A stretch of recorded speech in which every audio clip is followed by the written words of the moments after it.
Hi, Latesha. Welcome to the All Inclusive Podcast. Thank you for having me. I'm so excited to be here. Yeah, definitely. So happy to have you here. We finally made it. There's been Yeah, a lot of yeah. things happening this year. So I'm so happy that we're able to sit down together and have this conversation. Yes, me too. Me too. I've been looking forward to this for a while. Same. So, for everyone that is listening who might not be so familiar with your work, can you tell us a little bit more about yourself and kind of your journey into this space? Yeah, so my name's Latesha Byrd. I am the CEO of Perfecta. Perfecta is short for performance equity and talent. So we are all about helping companies stay ahead of the curve. Our work is also focused around building high performance workplace cultures, and we do that through executive coaching, training, consulting. I love what I do. I've been doing this for a decade now and get to work with companies of all sizes and industries all over the world. Was there like a key moment for you in your career that really stood out to you as like, yes, this is definitely the career choice for me. I'm on the right track with creating Perfecta and founding it. I started my business at 25. And so I really, what I always say is that I did not, find my business as we call ourselves founders. My business found me. It really started off as a passion project. I've always been extremely ambitious. I grew up in a single parent household. And so I saw my mom really struggle to keep the lights on. And that really impacted me heavily. And, I saw how hard she worked, but how unhappy she was. And even from the age of 8, I was like, this is not going to be, my life that I want for myself. And so I was very, very ambitious growing up in college, even right out of college, started in the public accounting world with one of the big four firms and, knew very quickly that that was not for me. I actually grew up wanting to be an accountant because I used to create budgets for my mom. That was my way of helping her. And so once I started and realized it wasn't for me, I was like, oh my gosh, what do I do? And I really kind of fell in love with talent acquisition and recruiting. I started getting involved in recruiting events at my alma mater. And I was like, this is the work that I want to do. And so I've had those moments throughout my career, throughout my business, where it kind of put me on the right path, kind of showed me what that North Star is. And I've leaned into it every time. And so when I just decided to change careers and move into talent acquisition, I was very involved with the firm's inclusion and diversity efforts. That is where I really got my taste of this is the work that I truly want to do.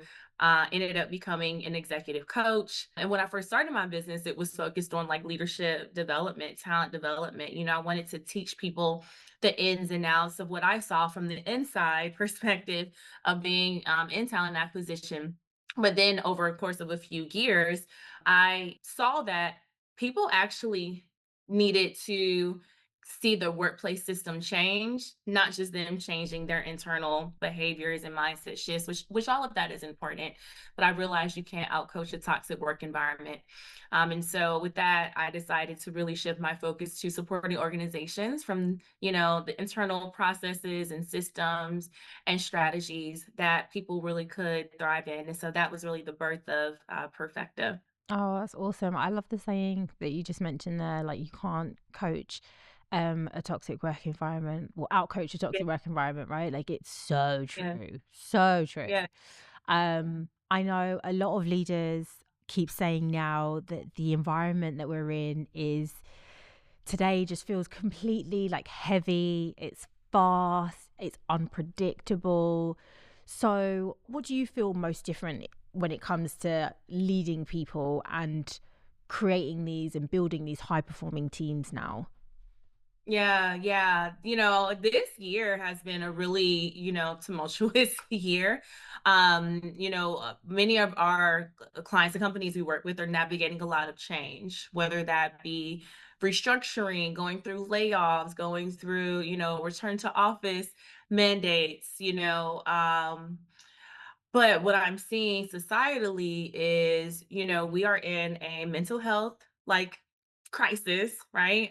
So many of us are navigating burnout, you know, depression, anxiety, and now we're talking more about that. I know many leaders are also thinking about wellness programs. What can we do to make sure our employees feel emotionally well to be able to do their work? But navigating that, navigating inflation, navigating an uncertain, you know, economy. I mean, I'm based in the US, and the government right now is just kind of doing a lot.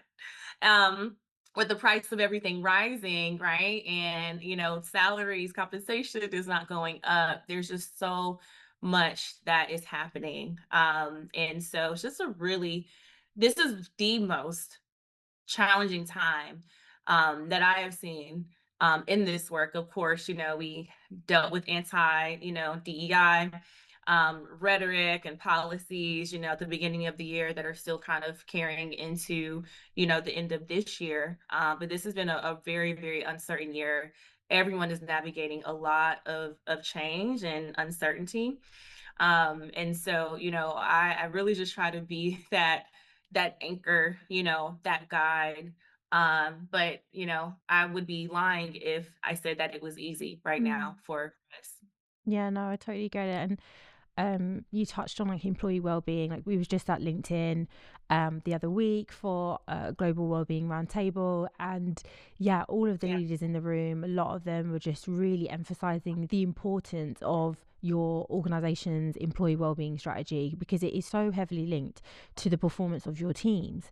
yes, When people feel good, they feel supported, they feel valued, like they're going to do their best work. um, absolutely.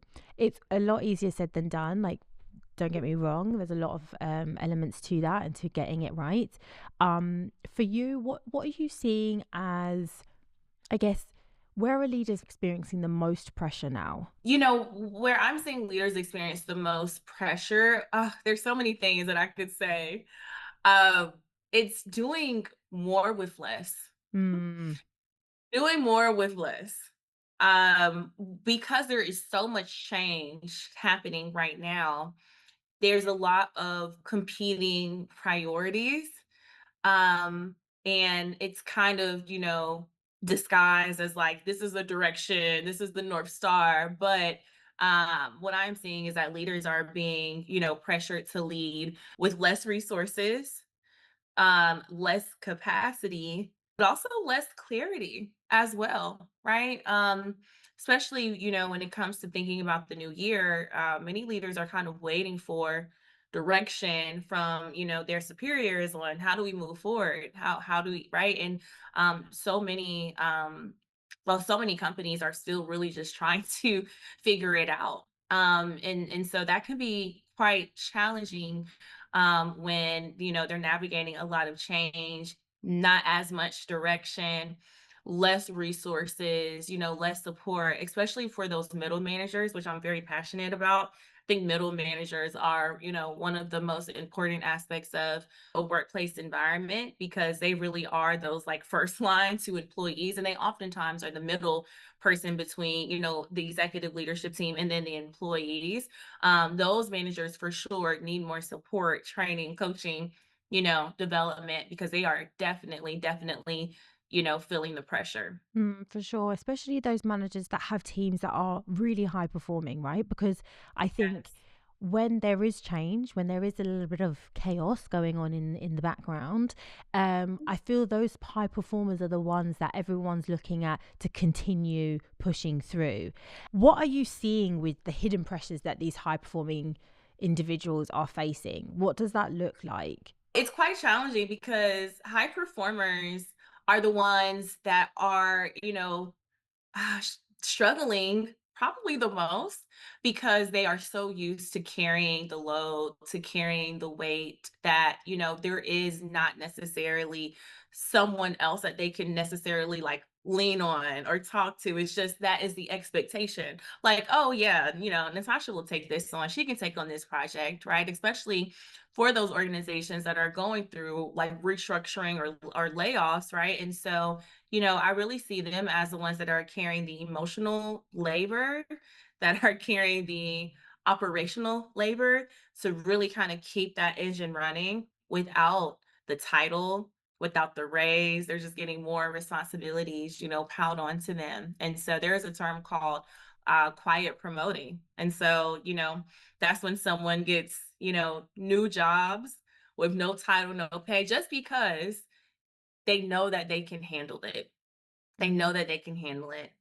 And I see this a lot, especially with women, especially with Black women, because we may not feel as if we can say, hey, like, somebody throw me a life raft. Like, I'm kind of struggling here, because you don't want to be seen as not being able to perform or not being able to do your job well. And so, those high performers, although they are fantastic, and I know every company wants those high performers on their team, those are the folks who are probably up against burnout the most, and you won't know until they leave. Mm. Unless a good leader is checking in with them, having conversations with them, asking them what it is, that they need. But I really want companies to put systems around protecting performance. If we say that we want to build high performing workplace cultures, we can't just hire a bunch of high performers and just throw work on their plate.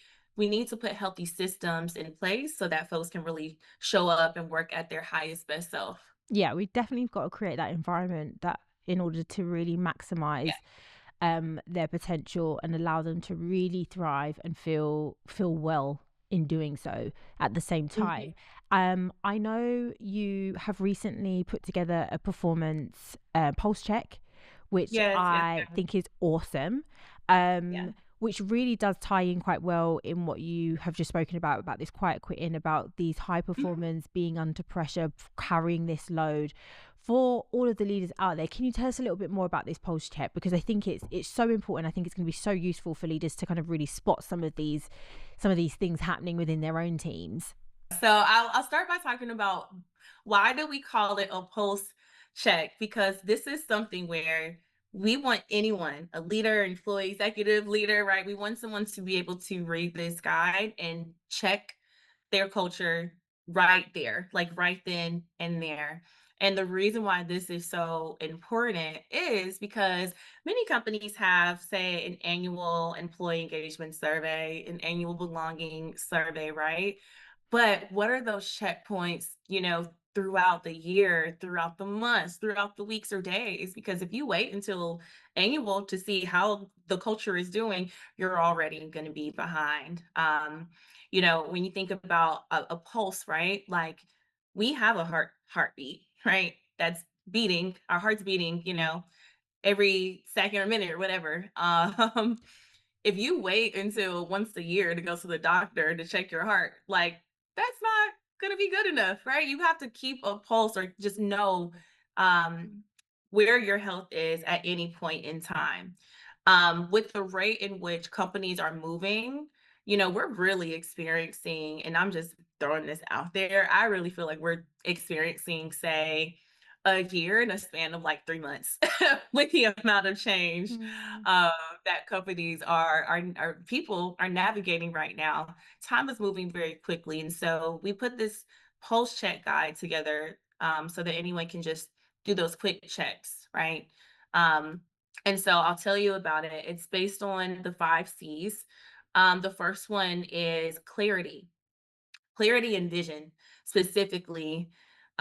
Yes, companies have that fancy vision statement, mission statement, their values. That all sounds really great. But what does it actually look like in the day to day, right? High performers will thrive if they do know the destination, if they know where are we trying to go, if they know, like, what they actually can do to contribute to that. But oftentimes we're running really, really fast, but we don't know exactly where we're running to. And that's what's going to lead us to burnout if we don't ever see, what that vision is and how we contribute to that. So that's the first one, is clarity. So, with that sort of exercise, is that Mhm. two pronged? So, it's not only just the leader really thinking about, okay, well, what is our vision? Are Yeah, you, as a leader, clear in terms of where we're actually going and how you're yeah, communicating this with your team? And then yes, also, is there kind of a bit more on with that particular individual? How are we getting yes. feedback from them to find out how well are they clear in terms of where we're going and what the goal is? Absolutely, absolutely. It's really, I would say, like a trickle down, right? This is really from the top down.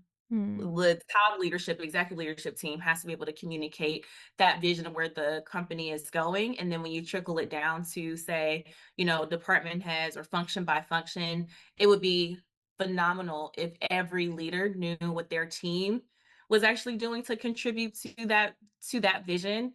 And then the employees also understood that in their individual roles as well too. mm. Um, Not just clarity and like vision of where the company is going, but I would say like clarity and vision of their actual career paths and career trajectories as well. Yeah, definitely. I mean, we do see it a lot. And I think that's sometimes quite difficult for middle managers in particular, is really being able to help to develop their teams in the right way, um, and being clear with them around how they can actually do that. I would encourage any and everyone to have those conversations, Mm, right? Like if you don't know what your role is or how it contributes to the vision, how it contributes to the bottom line, have those conversations. Unfortunately, many managers aren't really trained on, right? The soft skills, right? Everyone's like, AI, do AI, hit your numbers. But when you think about the soft skill development that we need, it really is about like communication, connecting those dots, empathy. Everyone has different motivations of why they do the work that they do. But we also don't have the space and the time to really think about our value, right? And how we're showing up and what that actually means for the companies that we work with. It's interesting because in January, I was facilitating a team retreat for a nonprofit up in Washington D.C. And I had did a session on high performance, and one of the things that we talked about was I gave everyone time, to really sit and think about what am I doing on a day to day, and how does that support my team, and then how does that support the overall company's mission.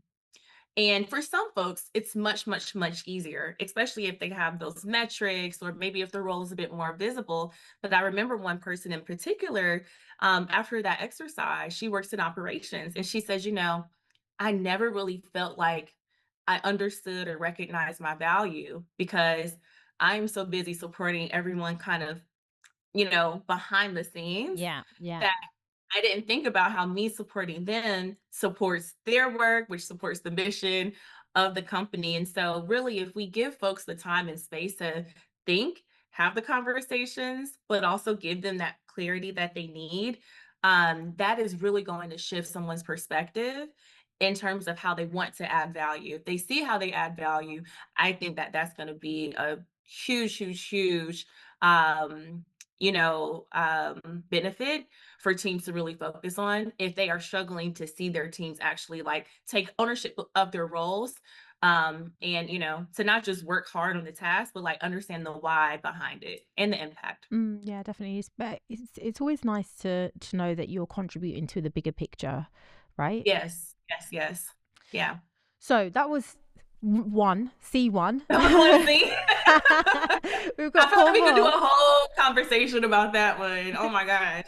So we've got four um more. What are the others? I got four more. Okay. So the next C is confident communication. Right. And so not just communication, right? Like just not just talking, but like confident communication. When we are in times of uncertainty, we really have to focus on resiliency, motivation, getting that buy-in. And so it's so important for, and this is specifically for, leaders is to be confident in what you're communicating.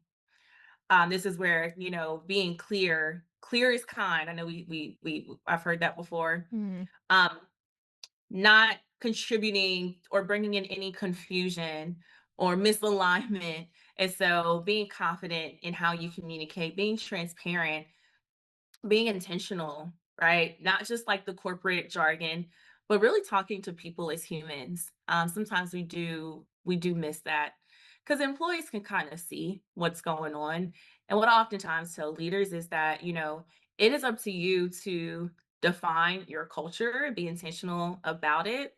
And even if you decide not to, there is a culture that's being developed, but do you want to actually, contribute to that? And so communication is really important. If you said it once, say it again. If you said it twice, say it again.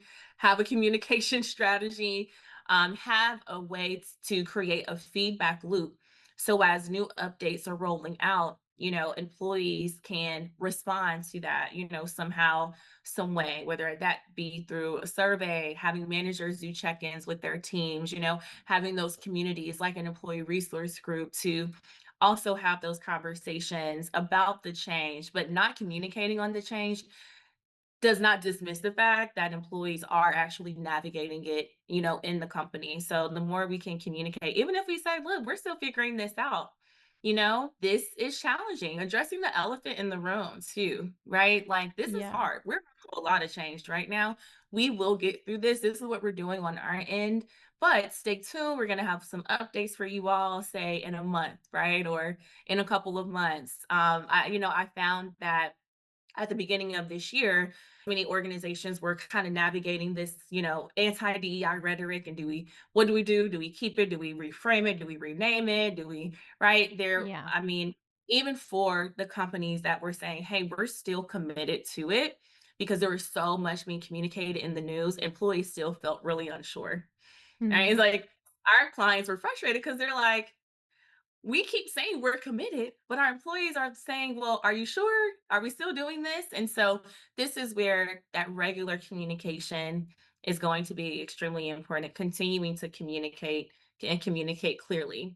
Yeah, 100%. I think a lot of organizations have not realized the significance on and the impact clear communication and transparency can have on your workforce and Yes, on the overall performance of your teams and the outcomes that you're trying to reach. Because if people are just not knowing what's going on, there's change happening here, there, people getting laid off, no one knows why, are they going to lay me, am I next?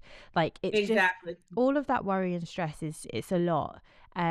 Whereas a simple strategy and being intentional with how you're communicating with people can have a world of difference. So totally agree with you there. What's Mhm. your other C? These are all C's, right, as well? They're all C's. Okay, Yeah. love it.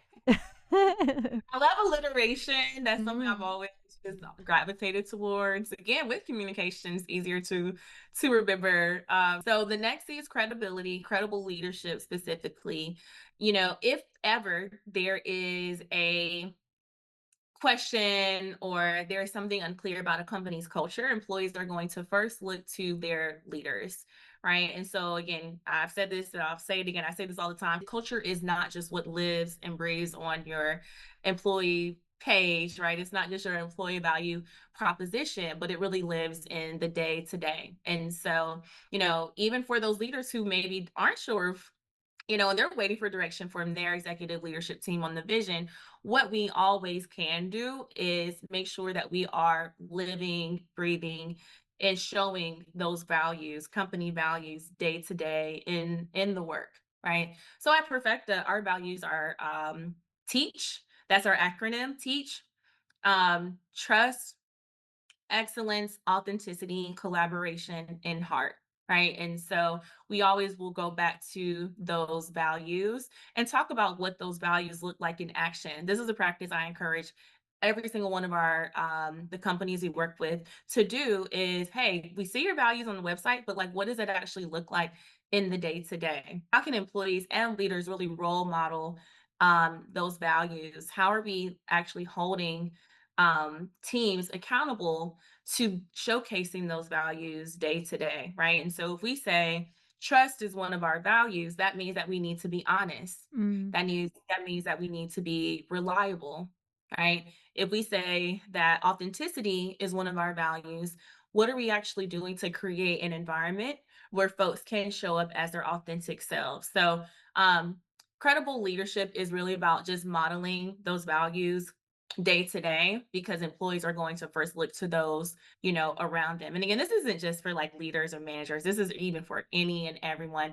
at a company, is to just role model those values. And if you are unsure about, the culture and where it's going, or you're kind of feeling like, I'm not sure if I'm feeling this, ask yourself if you are actually showing up in a way, um, that is really contributing to a psychologically safe environment for other people, right? Be the change that you want to see. That is something that I really believe in. Yeah, 100%. And also, I think as well to know when it's not you, it's them, and maybe you need to take a step back and step out of that environment too. Because I think a lot of people hold on to the fact that um, okay, maybe it's me, I need to change, I need to change, I need to change, when actually sometimes it's just no longer serving you. And that's totally fine. But I do Yeah. believe, and I agree with you, that we do still need to make sure that we do that self reflection in the first instance as well, before just jumping to a case of, oh, this place is just not for me. They it's just the culture's not right. Like I need to go. You also need to Mhm. make sure that you are contributing to that culture that you're wanting to see. And if Yeah. at that point you're then doing all that you can and it's still not working for you, it's still not feeling right, okay, cool, fair enough. Yeah.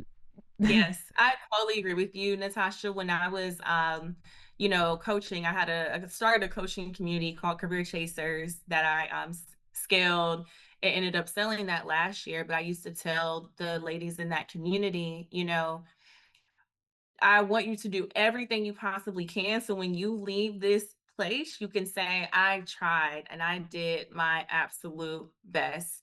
Don't give up just because you see one thing and you're like, "Oof, I'm ready to go. It sucks, it's toxic," but are you having conversations? Are you giving feedback? Are you asking the right questions? Are you being proactive? I understand that that takes a little extra, labor on our ends, but, again, we can't expect that folks absolutely know how to treat us or how to respond to us. So it's so important to make sure we are putting in what we expect to receive in return. Mm.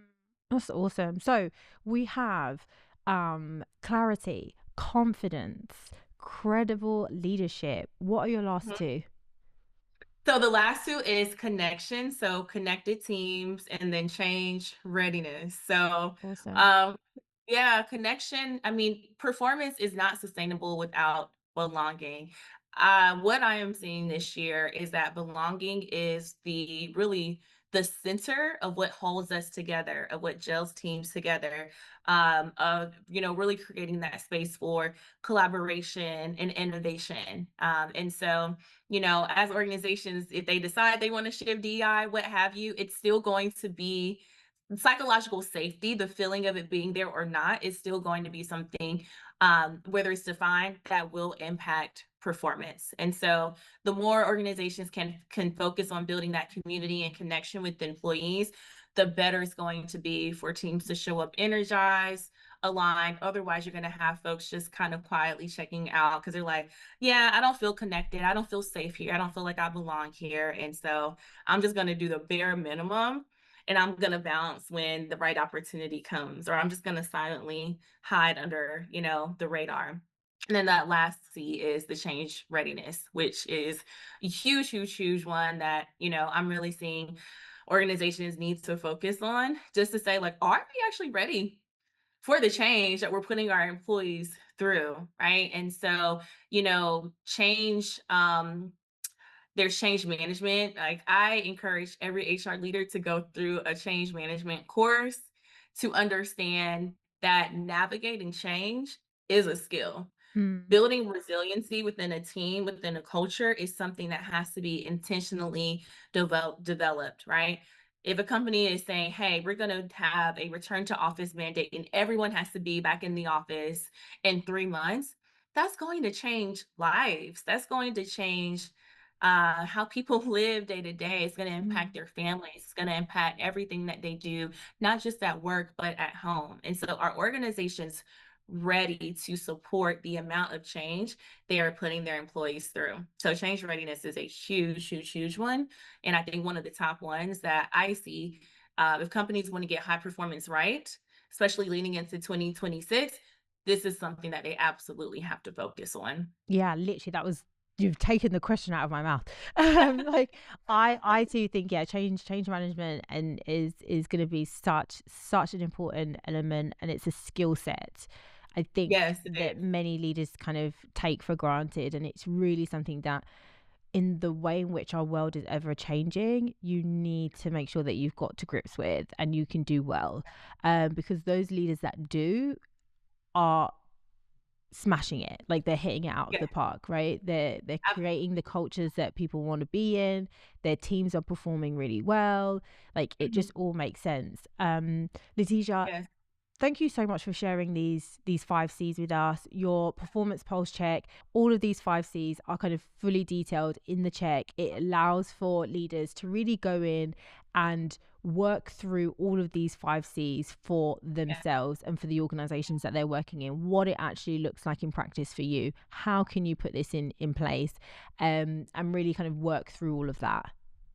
Yes, absolutely. Absolutely. It's on our website. Anyone is welcome to reach out to me, email, LinkedIn, and I'm happy to pass it along to anyone who wants to take a look and peek Oh, this is and a share their themes too. Yeah, of course. This is its important thing. I'm definitely going to be putting a link to the pulse check below in the show notes for everybody. Um, I cannot believe that our conversation's already like run out of overtime. Like it's insane. Like I Oh feel like no. I know. This happens to me a lot of the times as well. I'm just so like I'm like, no, we could talk forever. This is awesome. I'm definitely Right. gonna have you coming back on the show later in I love that. 2026 to see kind of where you're at, where organizations are at, where your clients are at, what are you seeing happening now into the year of 2026, because I think it's definitely going to be an exciting and interesting one for sure, with the age of AI upon us. Oh um yeah. Which we so didn't even talk about I today, but know we haven't even. that's gonna be a big one. Yeah, for sure. So before you do leave us though, I like to leave our leaders with like a passing piece of advice or a lasting message. So if you could Mhm. put one message on every leader's desk, what would it say? One message on every leader's desk. I would say that there's so much pressure in this question. I know. Uh, manage manage more than the task and the work, like manage the people and recognize the skill, the time, the intentionality that it comes with helping people feel safe enough to perform. That's going to look much more than just saying, like, hey, did you get the work done today? How's that going? Okay, are we on track? But that is actually going to look like being, building that deep sense of connection with every single person. It's consistency, getting those reps in. It requires vulnerability. It requires, you to actually start that first. And so, people really need support right now. And so, knowing that if you're a leader, if you're a manager, your people are depending on you, I get it. It's a lot of pressure. Like, my favorite quote is, heavy is the head that wears the crown, right? Mm-hmm. This is what we've signed up for. This is our role as leaders. And so, don't ever, ever, ever forget that your people do need you and they depend on you. Oh, I love that, Letitia. Even though I put you on the spot, absolutely amazing. I think that message is so good. I'm definitely going to be writing it down and putting it on my desk for sure. Thank you so much again for joining me for this great conversation. I knew it was going to be a good one, and you've definitely lived up to all of that. So thanks so Thank much. you. Natasha. Yeah, Thank no, you. the work that you do at Perfecta is awesome. You're helping so many organizations along their way. So what I want to do also is share with our audience the best way that they can connect with you if they want to learn Yeah, a little bit more. absolutely. And Natasha, I just want to give you your flowers as well. Thank you for having these conversations and creating this platform. Everything that you talk about from, inclusion to, like, I love the episode about mothers and, the challenges mothers face returning to the workforce. Just thank you for providing that safe space and being a part of the change that we want to see. And so, for anyone that wants to connect, heavily on LinkedIn. It's probably the best place to find me, Latesha Byrd. I'm oftentimes sharing resources there. I have a LinkedIn newsletter as well that is really around how do we question, change those workplace systems that we are all kind of operating in. So that would be the best place. Yeah, and everybody, like, I highly recommend you sign up to Letitia's newsletter. I love it. It's definitely given me a lot to think about when you do issue, when you put out an issue. So I love it. So yeah, once again, Letitia, thank you so much. Enjoy the remainder of 2025. I can't believe we're already like here. I Um, know. I'm ready for it. I'm ready to wrap the year up really on a high note, feeling hopeful about that. And I wish the same for you. yeah, and we're definitely going to be connecting again in 2026. Can't wait. Yeah, for sure. All right. Thank you.